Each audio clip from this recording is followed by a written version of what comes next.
Britain's royal palaces. Majestic, It's absolutely dripping in history. luxurious, The White Drawing Room at Buckingham Palace is like a scene from a Disney film. and packed to the rafters with incredible secrets. Secrets that the royal family would much prefer not to be made public. From royal courtships to royal births to royal marriages and scandals, the palaces have played host to all of that. This series goes behind palace walls. The royal palaces represent the monarchy and have incredible history. We'll learn how these iconic creations were built. 16th century kings built with brick in a way that we wouldn't recognise today. This is George IV leaving his mark on the centre of London. Uncover the spectacular palace art housed within. The royal collection is vast, and I mean vast. It has more than 1 million objects spread across all of the royal palaces. Just imagine what has been collected over centuries. So this collection is unlike any other collection in the world. Discover their gruesome stories. It's an amazing insight into the royals' history, but also our common history. Frankly, if you're going to cut the head off a king, it's got to be done in a palace. And relive the recent events that shaped the modern royal family. The whole case was an absolute fiasco and a huge embarrassment. The Queen was particularly aggrieved that Harry had done it in the way that he had. This is The Secrets of the Royal Palaces.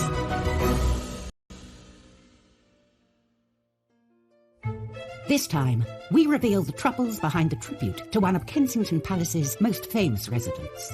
The sculptor has to please every single one of Princess Diana's billions of fans, but also 2 royal princes who are very used to having things done their own way. The epic story behind Windsor Castle's origins as we uncover its ancient kitchen secrets. The food that was made there has fed all kinds of illustrious figures from history. We discover hidden treasures inside a palace within a palace. I mean, this dollhouse, you actually wish that you were miniature so you could go live in it. Explore the mysteries of the strange Balmoral Pyramid. We don't really know who made it, where the materials came from. It just seems to have appeared. And reveal the shocking measures taken to protect a queen in palace isolation. If you break this 16th century lockdown, you will be killed on the gallows. The United Kingdom's royal palaces have a unique power to capture the imagination. Palaces are places where big events of state, big moments in our nation's history happen. And I suppose we've all grown up with this idea of castles and fairy tales and palaces, and you want to see inside the palace walls. So when you actually do get to go inside, it's really Kensington Palace and Holyrood. The buildings themselves are amazing. There's no other country which has this incredible catalogue of its history, of this astonishing institution. One royal residence alone attracts 1.65 million visitors a year, the granddaddy of them all, Windsor Castle. While it may not be called a palace, for over 900 years this fortress has been a home from home to Britain's royalty. Windsor Castle is the largest occupied castle on the planet. I think it's just the most astonishing physical edifice, the way it sits in the landscape, the way it rises up the hill. This vast royal home comprises 951 rooms, including 225 bedrooms, and covers some 13 acres. And its look is straight out of a picture book. It's like when you grow up and you dream of castles, you can't help but think of Windsor Castle. Windsor's fairy tale look is thanks to a monarch obsessed with myths and legends, Edward III, who came to the throne in 1327. Edward modelled himself on the once and future King Arthur. We know him as a myth, but to those in the Middle Ages, he was very real.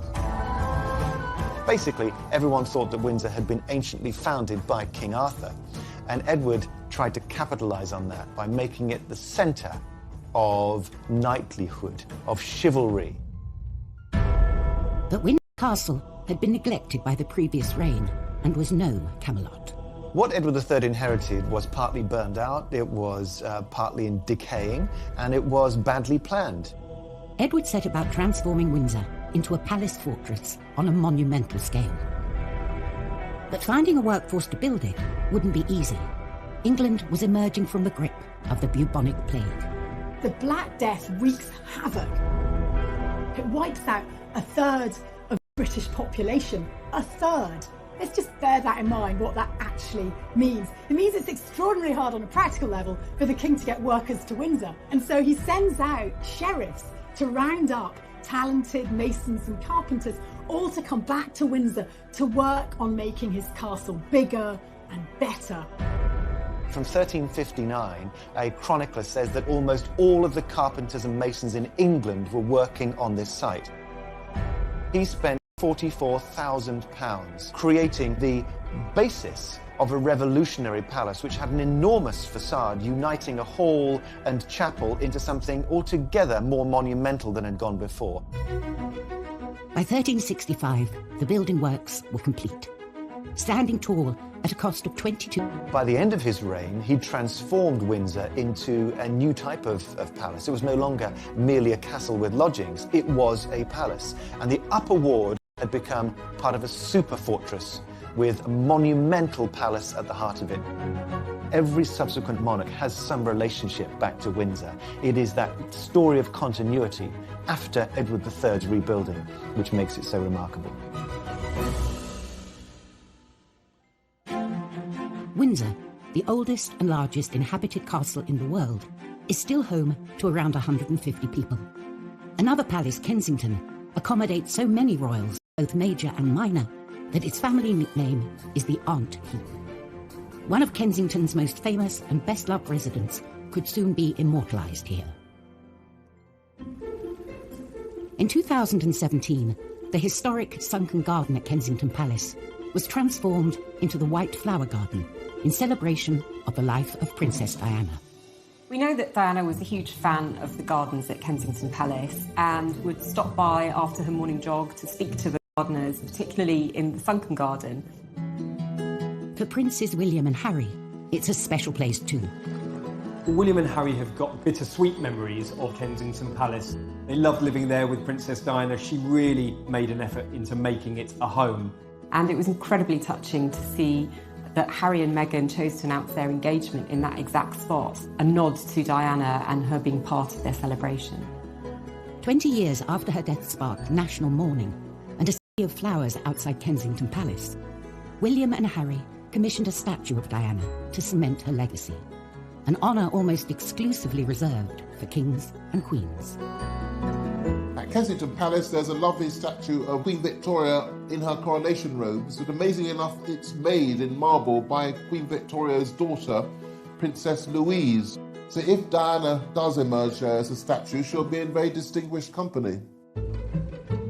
Creating a fitting tribute to Princess Diana can be tricky to get right, as previous attempts demonstrate.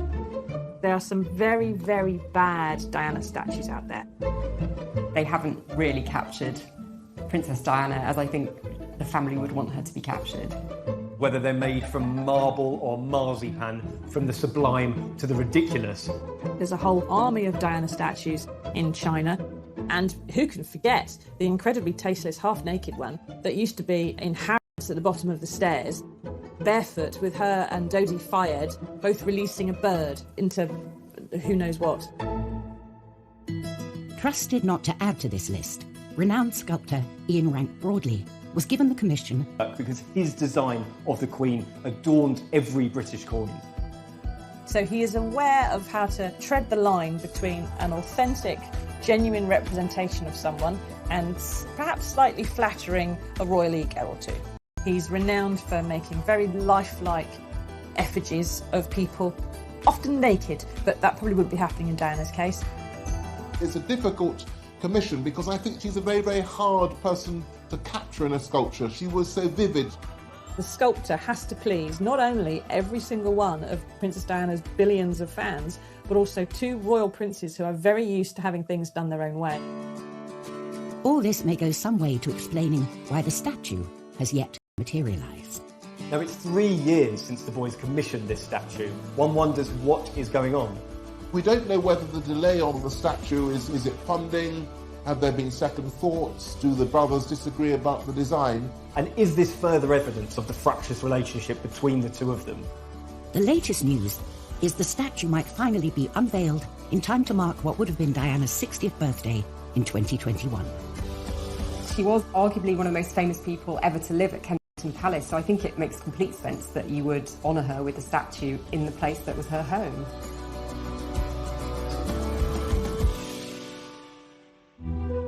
Coming up in Secrets of the Royal Palaces, palace doctors only make things worse for one unfortunate queen. She's sick, she's being treated with hot irons on the forehead, her feet are being baked. It's utterly torturous. And inside the infamous Sandringham Summit, what really happened? They wanted to get as private as possible. They didn't want anything being leaked to the press.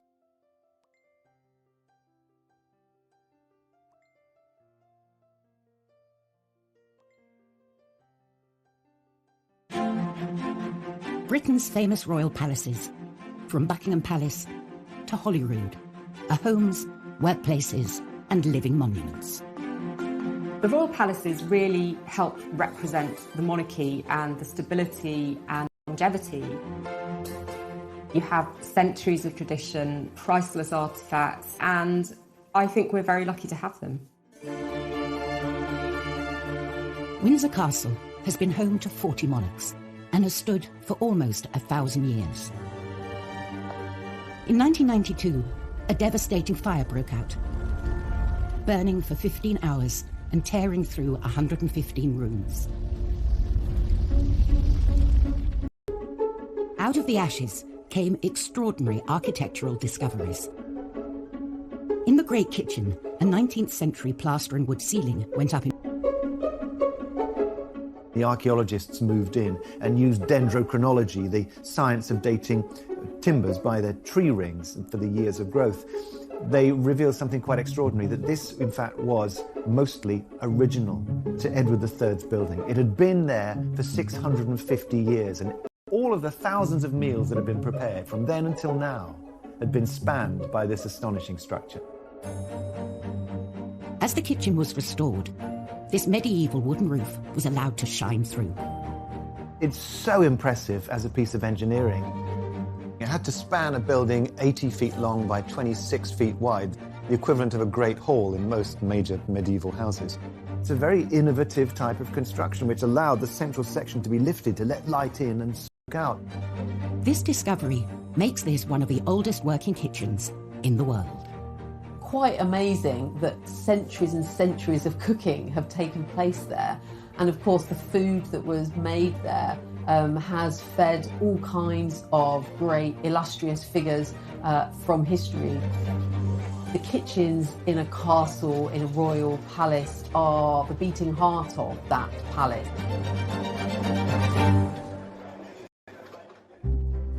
The kitchen itself measures over 2,000 square feet, and throughout history, it's been surrounded by a warren of larders. The Great Kitchen was supported by the early 16th century up to around 19 kitchen offices. And these included things like the spicery, where you knew where things like cloves were, and saffron and cinnamon, if you could get it. And there were words strange to us today, like acatree, which is a place where you store hunted goods, where you'd hang birds, rabbits, for example. All of these had to have different conditions for their storage and preparation, but they had to combine in such a way that the kitchen was a well-oiled engine for the delivery of food. Today's kitchen reveals snippets of its long history, from its medieval roof to the copper pots dating back to the reign of George IV 200 years ago. And as it has done throughout history, it is still preparing banquets to be served in the nearby St. George's Hall. I don't think we can underestimate just how incredible, really, it is to know that these kitchens, which are still so relevant today, this idea of the royal family evolving with us and that journey through food being witnessed over a period of centuries. So it's staggering stuff. The Windsor Castle kitchens catered for the fairy tale wedding of Harry and Meghan, serving seasonal British food to 600 guests. The honeymoon, though, did not last long before rumours Sandringham was the venue for talks that would decide the future of the monarchy.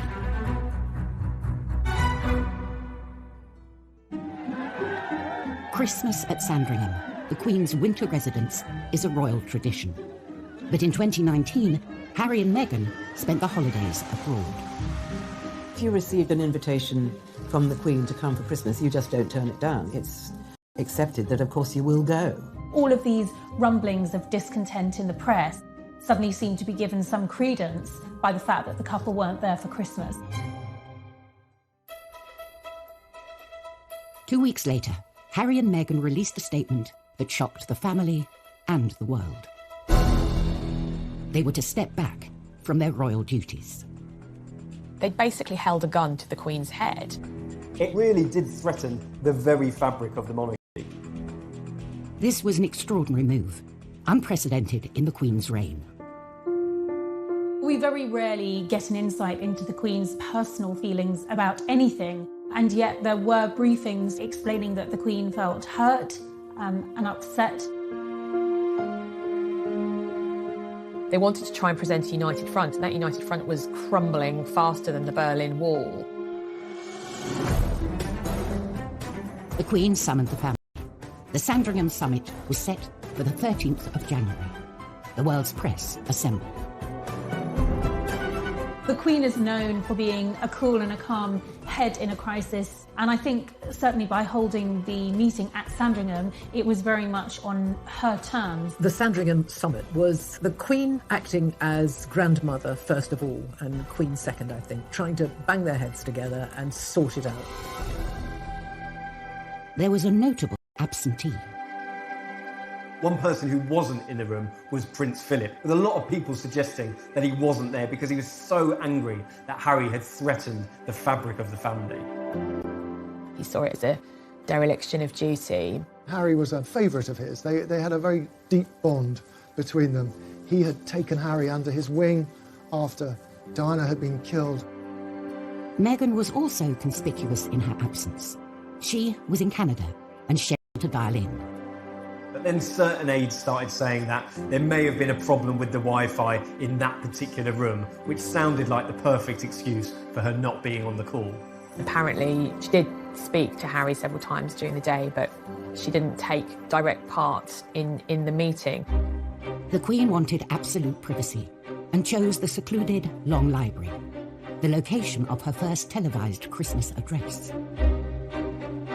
Only a handful of key left right-hand men and women. In fact, Harry had 2 private secretaries with him. Household staff, though, were banished. The Queen apparently instructed all of her staff to kind of keep to the other side of the house. They wanted to keep it as private as possible. They didn't want anything being leaked to the press. The summit was scheduled for 2 p.m, in between 2 other key events, lunch and afternoon tea. The Queen was acutely aware that tensions were running high. The Queen always pauses for tea at 5 o'clock, and I think it was probably quite a clever way of making sure that the meeting couldn't actually run over. Nothing stops the Queen from taking tea and her cucumber sandwiches. At last, the stage was set for talks to begin. I think the atmosphere was really quite tense. There had been a lot of discord, frayed tempers, high emotions. The Queen acted as proverbial peacemaker, really. William and Harry weren't speaking to each other. Well, they had to that day. She really was trying to find a way of accommodating what Meghan and Harry wanted. Harry said, well, we want to move to North America, but we want to keep all our charities and patronages and everything going here. And the Queen's senior advisors said, no, you can't have one foot in the royal family and one foot outside the royal family. That is not going to work. You have to decide. And so with some regret, Harry said, well, OK, we'll go then. This was Harry relinquishing his title, his military appointments, quitting the royal family for an independent life. For Harry, it was a bit of a shock because he discovered that it wasn't all going to be on his terms. After only 90 minutes, the summit was over, just in time for tea. And the royal family was forever changed. I know that the Queen was very saddened by the fact that they wanted out and they couldn't make it work to remain within the family. I'm sure William was devastated because he was saying goodbye to his brother, you know, his pal. It must have been utterly devastating. But Harry, I guess, had to do what he had to do. The Sandringham Summit was probably one of the important meetings to have happened in the royal family. In many ways, Prince Harry was setting a precedent for the next generation of royals. If this works, then it may well be a blueprint for Princess Charlotte and Prince Louis and other royal children down the line of succession. In her 68-year tribulations at her palaces, some monarchs, though, have faced altogether more treacherous and deadly threats within them. Kensington Palace, beloved royal home since 1689, hides a guilty secret: the shocking ill-treatment of one of history's unluckiest monarchs. Queen Anne was the last of the Stuart monarchs, and she had a very hard life due to her health, but it was at Kensington Palace where she suffered the greatest at the hands of the doctors who were meant to make her better. Queen Anne suffered from obesity and gout, and was often unkindly described as homely by the court. Her husband, George, Prince of Denmark, was rather drunk, a bit of a bore, but he was quite a good husband. But the problem was that they simply couldn't have a child between them. She was pregnant at least 17 times and had many miscarriages, many stillbirths, many children who lived only a few hours after birth. Had Anne had one living child, I think she'd have gone down as a successful queen who was tormented by bad health. On the morning of 30th of July 1714, Anne was taken very ill. Her doctors say that her gout has travelled up from her leg, up into her nerves and into her brain. So they get these hot irons and they put these hot irons on her forehead, and they get these hot cups and they put them on the thigh to try and get rid of the gout. And they give her this really disgusting concoction to try and make her sick. It's utterly torturous.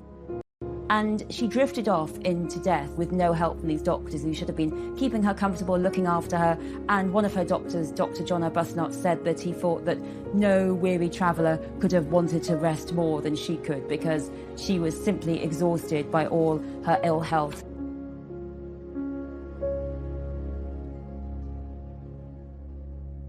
Coming up on Secrets of the Royal Palaces, we reveal the luxuries inside the world's tiniest palace. There are bottles of wine and champagne that are actually filled with real wine and champagne.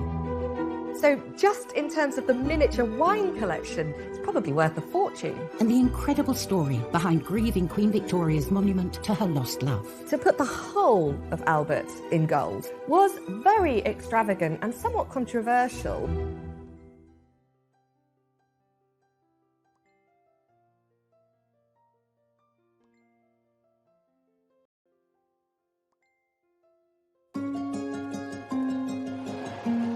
Today,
royal palaces are more open and accessible than ever, allowing us a glimpse behind the gilded curtain.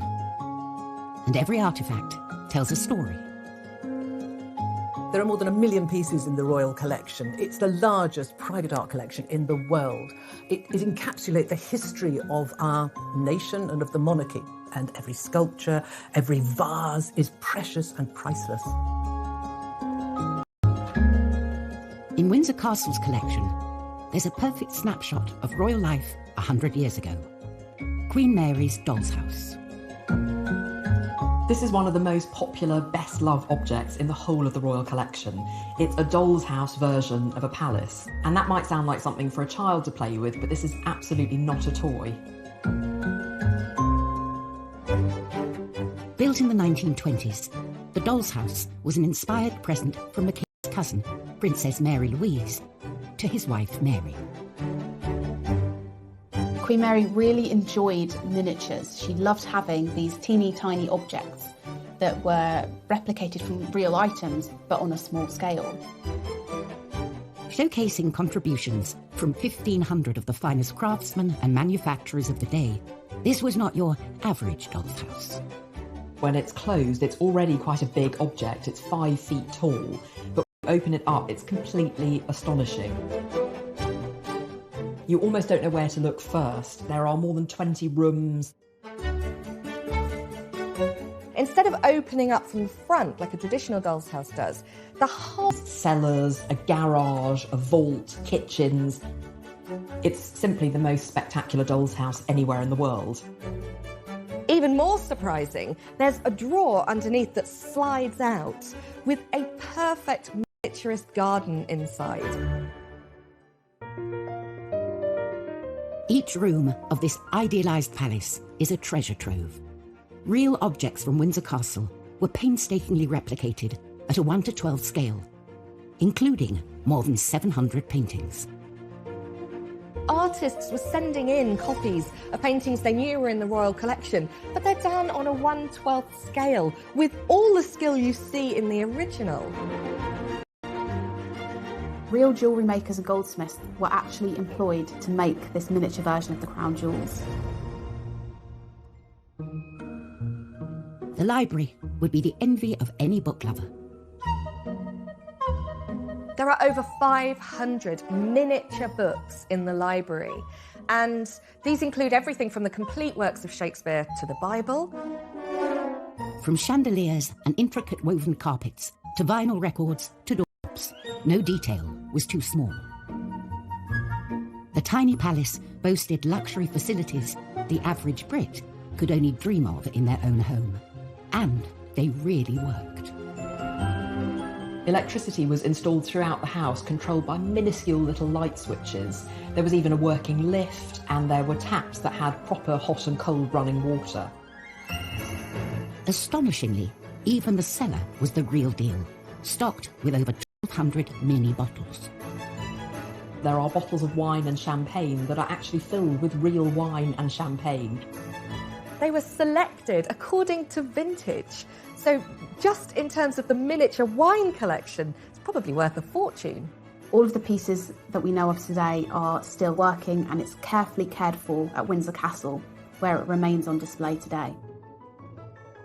I mean, this dollhouse, you actually wish that you were miniature so you could go live in it.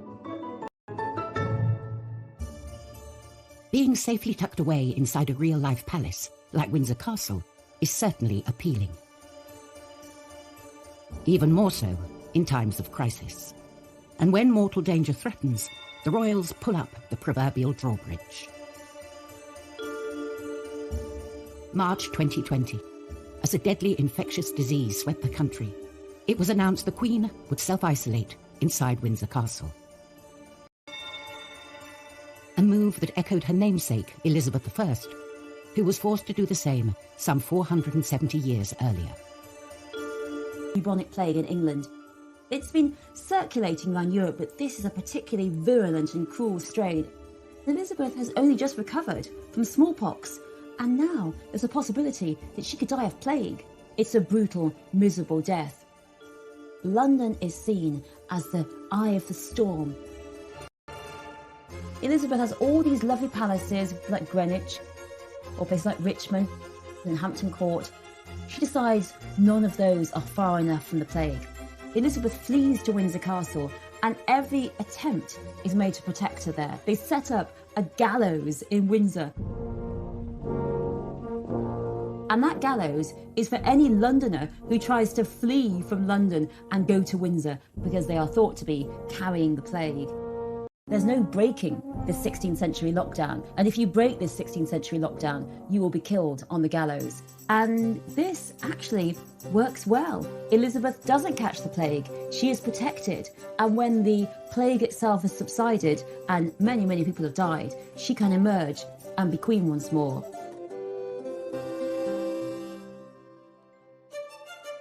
One famous monarch who lived and entertained at Windsor Castle was Queen Victoria. In 1861, her beloved Prince Albert died here and was buried in a specially built mausoleum. It was not Victoria's only memorial to him. A stone's throw from Kensington Palace, Victoria's childhood home, is a gleaming golden giant. It's very bright and golden and slightly gaudy. A monument to Victoria's love for her lost husband. The Albert Memorial is Britain's Taj Mahal. In the autumn of 1861, Prince Albert was diagnosed with typhoid and he died just a few days later. He was only 42 and, of course, Victoria was completely devastated. Thought soon turned to providing a suitable tribute for Albert. Apparently, Prince Albert left instructions that there should be no memorials to him whatsoever. So Queen Victoria obviously ignored that. This memorial would be far from humble. The Queen gave the commission to star architect of the day, George Gilbert Scott. George Gilbert Scott was a pioneer of the neo-Gothic movement. It was a really radical period of architecture and art, looking to the medieval past, to vaults and arches and those sorts of colours and sensations that you get inside a great cathedral. And his vision for Albert's memorial spared no expense. His plan was to build a sort of, and it would have these enormous granite steps leading up to a massive oversized sculpture of Prince Albert. This vision did not come cheap, and a major chunk of Scott's budget went on some serious bling. With all the sculptures, you might see gold gilding used on the face, but to put the whole of Albert in gold, to have him completely gilded, was very extravagant and somewhat controversial, but Victoria loved it. Everything about the memorial coming together was supposed to show Albert as cultured, as visionary. He's sat there holding the plans to the 1851 Great Exhibition, which he himself helped to organise and put together. The memorial would be surrounded by imposing sculptures, celebrating his passion for the British industrial age and the rapid expansion of empire. On each corner, you have the 4 continents. You have Asia, Europe, America, Africa. Then you have monuments to really the things that Britain were founded upon: manufacturing, commerce, agriculture, and engineering. One of the most interesting things I think about the memorial is actually what lies underneath. There are 868 brick arches, which look like a sort of catacomb in a honeycomb shape. It's a complete feat of engineering, and it supports this enormous set of granite steps above. The Albert Memorial took 10 years to complete and was finally unveiled in 1872. Coming in at the eye-popping cost of £120,000, around £14 million today, paid for by the government and public fundraising.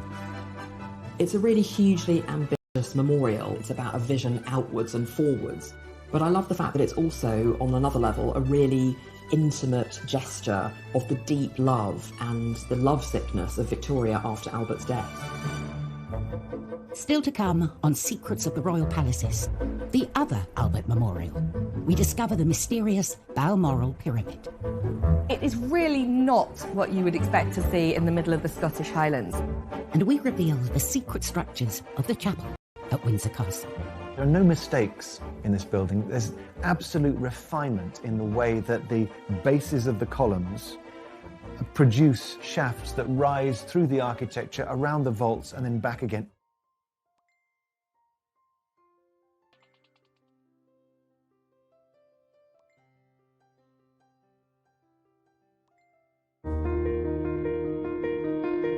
Kensington Gardens Once the private gardens of Kensington Palace housed the Albert Memorial, Queen Victoria's most lavish tribute to her late husband.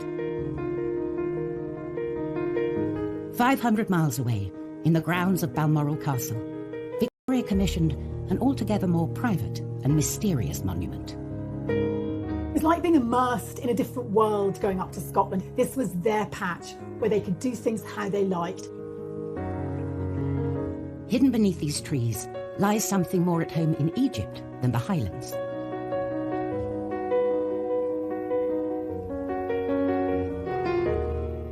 A stone pyramid, so strange and so puzzling, it still raises questions today. The mystery of the Balmoral Pyramid actually runs even deeper. We don't really know who made it, where the materials came from, when it was constructed exactly. It just seems to have appeared.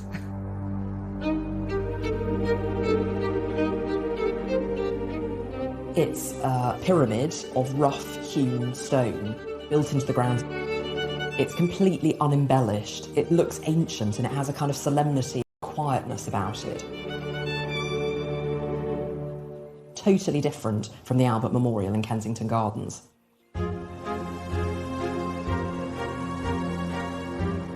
The pyramid was built from granite in 1862, but other details are shrouded in mystery.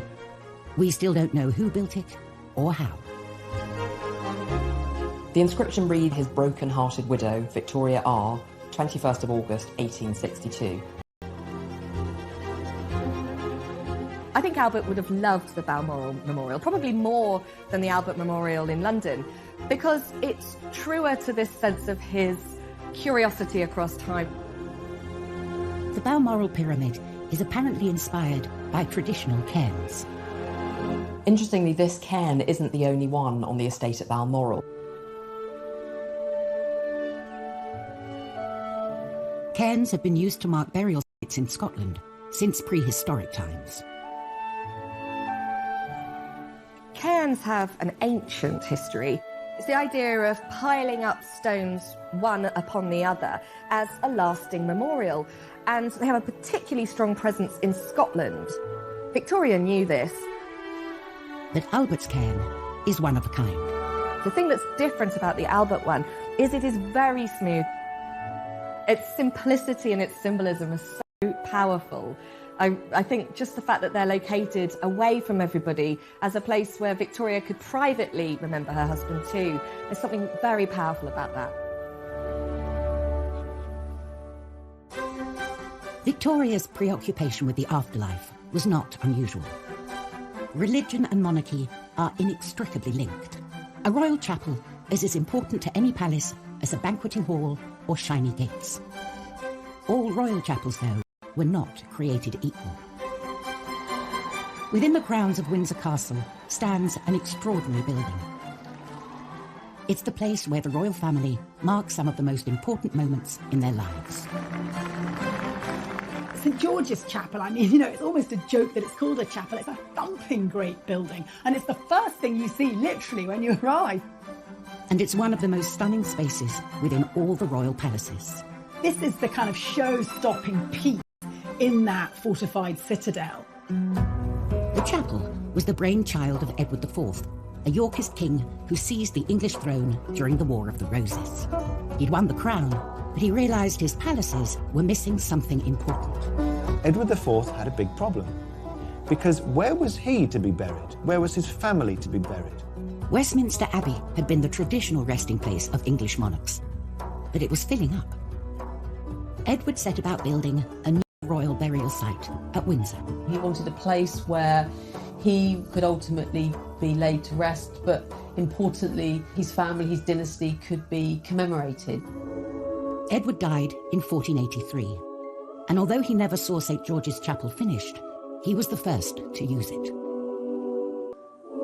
There are no mistakes in this building. There's absolute refinement in the way that the bases of the columns produce shafts, rise through the architecture, around the vaults, and then back again. It is a work of utter refinement. It's heartbreaking in its beauty.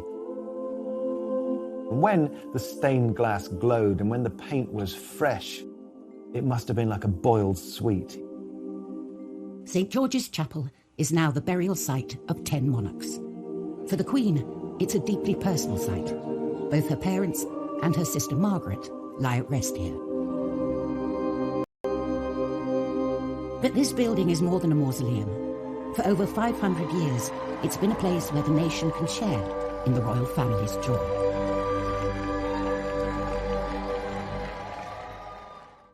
Next time, an undercover journalist infiltrates Buckingham Palace. He even served the Queen and the Duke of Edinburgh their breakfast. Royal emotions run high in a family feud over Sandringham. The Queen Mother was horrified that a house that she loved might be threatened with demolition. And we uncover Windsor's own Da Vinci Code. Can you imagine the changes that might have come about had we discovered them earlier?